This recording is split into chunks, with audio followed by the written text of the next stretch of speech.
Brooklin from Let's Talk Raw. So you guys probably saw my thumbnail and are like, whoa. Well, if you don't know me, I have never been a huge Taylor fan. There are some empowering moments where you see a child become a woman and you see the fight that she has to go through. I mean, she has to ask 10 people if she can tweet until I saw her Netflix documentary. So now I feel terribly horrible.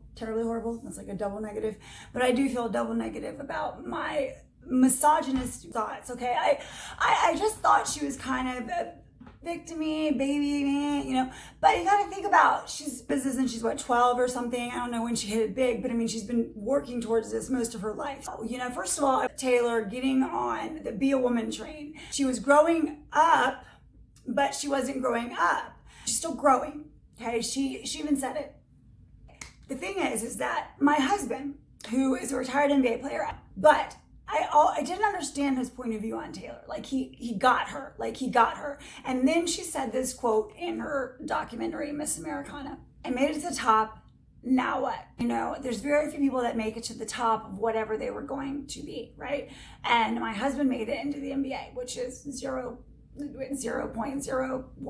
who make it in the first round draft. I'll mention Kobe because they were friends.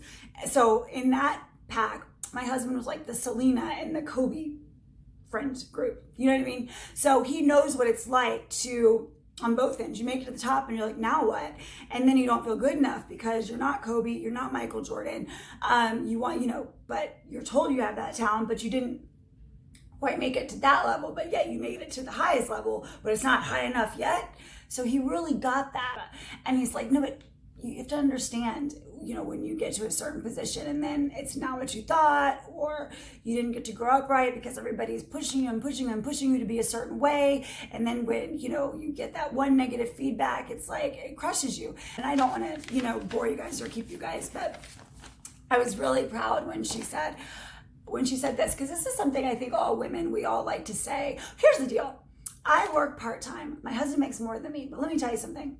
In this home, I am treated and respected as an equal. As a woman who has had trouble in my past, I have been judged immensely. I love how she said, I need to erase misogyny from my own mind.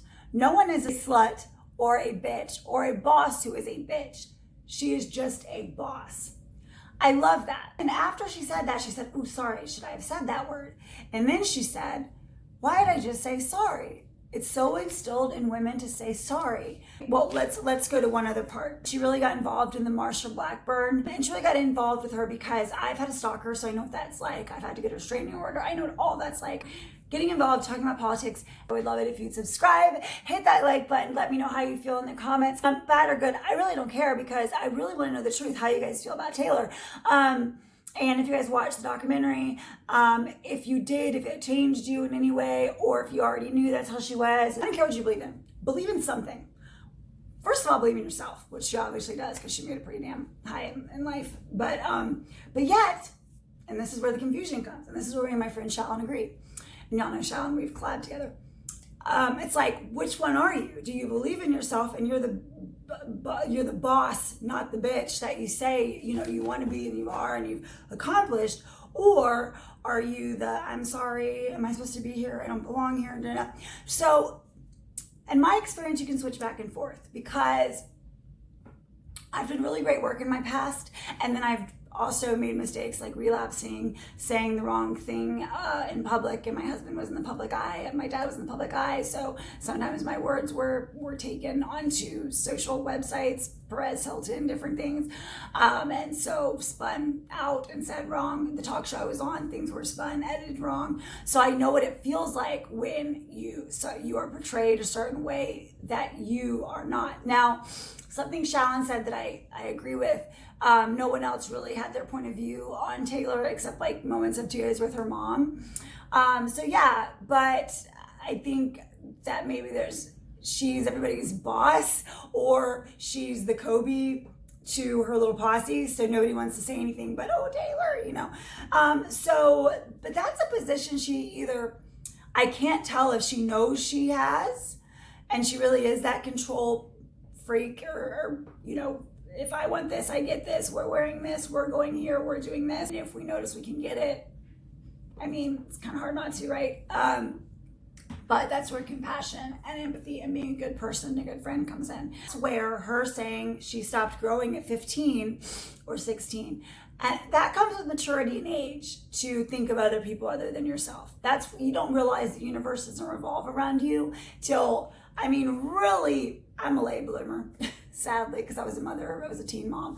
But really in your mid to late 20s, that self-awareness comes with maturity. And she admits she doesn't have the maturity and she's growing into herself. So she admitted that. So that comes with it, that choosing others over yourself, and realizing that giving is more important than getting. And that's not to say she doesn't get, she didn't talk about charities or anything. And I don't know if that was a personal thing, if she really doesn't do charities, or if that just wasn't what the subject was about. Because the subject was all Taylor, that's for sure. But it was a documentary on Miss Americana. I wonder who named that, not sure. So these are the thoughts that went into my head before I watched it. Will she talk about other things other than herself? Who named it Miss Americana? I've been around fame. I've met Taylor. I have to say I've had good experience, I had bad experience with her, but you know, everybody has good and bad days. You know, if you're in public or if you're in a private situation, people are different. I get that. So I had a kind of bad taste in my mouth because the last time that I've been around her, I was like, she was different last time I saw her. So I saw two sides of Taylor. There's two sides to everybody. And when you put a wall up and you have to protect yourself, because now this is only a few weeks within each other that I had met her, the two times that we've actually met face to face. So it wasn't enough time to like put a wall up and change her whole life. Had a conversation, and then the next time she saw me, like she pretended she knew who I was. And so I put a nasty taste in my mouth because I didn't appreciate that. I'm a human just like anybody else. You know, my friend Wilmer said it best. He was in that 70s show. He's on some show now. I don't know, I'm paying attention to my friend's stuff. But I'm not going to say the name of the celebrity, but it was the VIP area, and it was not Taylor. It was a different celebrity. And it was, she was like, who's that? And his response was, that's Brooklyn. She's a human. That's a human. It's another human. I loved that. So I have friends like that in the business. She didn't have me going, ugh, whatever, you don't mean that, it's just whatever, you're just saying that for the camera. Like I really felt it. Like I felt that she spends a lot of time alone. I felt that, and most writers do. I mean, we do. I even put name tags on my journals, you know. I don't know, in case they get lost. I don't know, like people know me like that. I mean, how many Brooklyn with an I? But most writers do spend time alone, and we actually don't mind it. I'm glad she mentioned the eating disorder because us in that world knew about it, and mainly because it's obvious one to, we all go through it in the world of Hollywood. So when she would deny it in the past, we were all like, Tay. We know you do because we do too. Leave in the comments what you felt. And if you haven't already left in the comments, I would love bad or good. Tell me how you feel, because you know what? I have both sides. Like I'm like iffy, like, but it's none of my business and it's not my place really. I just wanted to come on here and be like, wow, that documentary is, if you are Taylor Swift, if you're a Swiftie or whatever you're called, or you're a Swiftie or iffy, check it out because it's got some valid points. And if you're a girl, a young girl, or a woman, whatever, it's really, there are some empowering moments where you see a child become a woman and you see the fight that she has to go through. I mean, she has to ask 10 people if she can tweet about a senator that she doesn't believe should be voted for because they are racist, prejudiced against gays, against women's rights. I made a couple different thumbnails for this video because I could not decide, so it might change. There's two sides of Taylor. Then I put the two right. I just couldn't decide. So leave in the comments. I didn't mean for it to go this long, so now I gotta edit and only because it's annoying. It takes time. I always forget to say please subscribe, so I would love it if you'd subscribe. Hit that like button. Let me know how you feel in the comments. I really want some engagement, you guys. Bad or good, I really don't care because I really want to know the truth, how you guys feel about Taylor.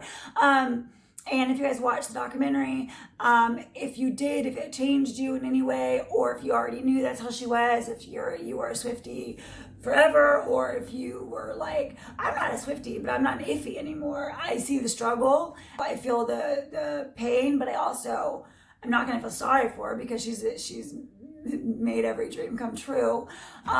Even though I felt sad that she didn't get that Grammy because I saw the pain in her, I thought, well, isn't like 20 million enough, or however many, 10, 15 enough? But once you get to that level, this is again what my husband described, once you get to that level, it's like, how much higher can you go?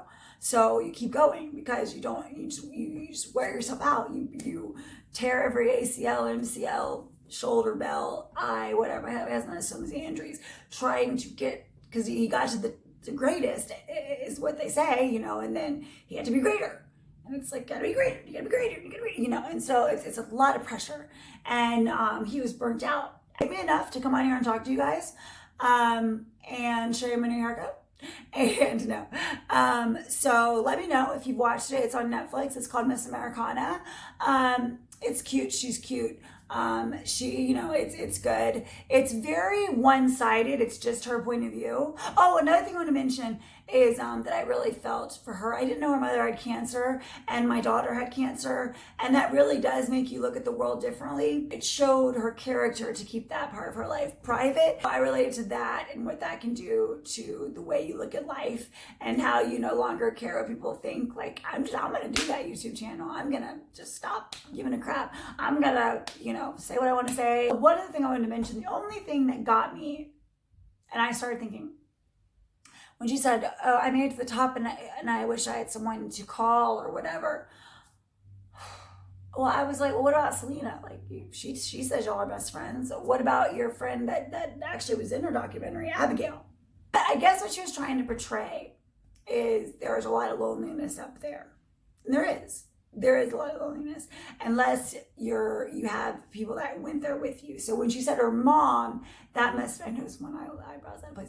I guess that's what she meant. So like for Cal, he had me from the beginning. You know what I mean? So like you can trust that person. I'm only saying that because now you only have this certain amount of time and people don't care. Like my husband made it to greatness when he was playing, we couldn't go anywhere or do anything. Now in the city of Atlanta, we get stopped all the time, and he still gets fan mail, but of course it's like going from this to this. But people forget, people don't care. So I understand her fear because she's made it all about her talent and that's her identity. So you got to find out who you are outside of your identity. But how do you do that if you, and this is how my husband explained it. It was really hard to do that. And my husband was able to do it more because he was a father. He was able to find himself. And that saved him to take that energy and that fear away because he always had something else to live for. So if you're by yourself and relationships aren't working out, your mom had cancer, all this stuff, and you're afraid you're going to be alone with all these trophies, you imagine reflecting on that in a big house with tons of money, but you're still by yourself. That could be scarier than having a house full of people that love you and living on food stamps. Just imagine, you know what I mean? So you could feel alone in a room full of people, famous with all this money. I saw the human side of her, and we all have a human side of us, right? But I felt that she was hiding that. I felt that, and it's none of my business. I understand that.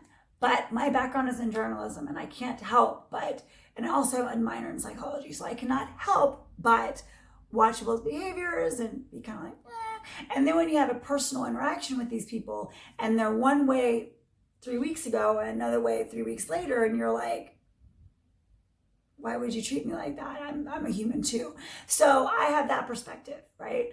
I also have the perspective of what happens when you're famous, and then my husband's no longer playing. People leave nasty comments like, oh, he was only NBA for 4 years. I'm like, I'm sorry, how long was your NBA career? Did you make it that far in life? Because I haven't.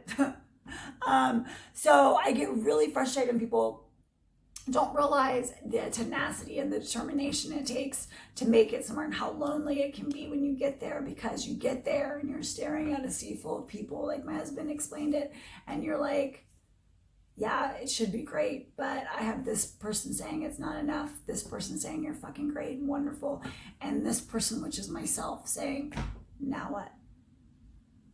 Right?